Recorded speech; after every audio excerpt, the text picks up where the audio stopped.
Welcome happy hookers. Today we're learning how to crochet the chain stitch. To begin, you'll need to create a slip knot and to crochet a chain, yarn over, wrapping the strand of yarn around your hook and pull the first loop through the second loop on your hook.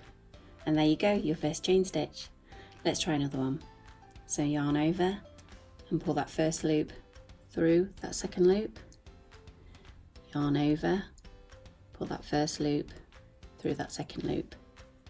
Let's try a couple more. Yarn over, pull the first loop through the second loop, yarn over and pull the first loop through the second loop. You want to continue crocheting chain stitches until your foundation row matches your desired length.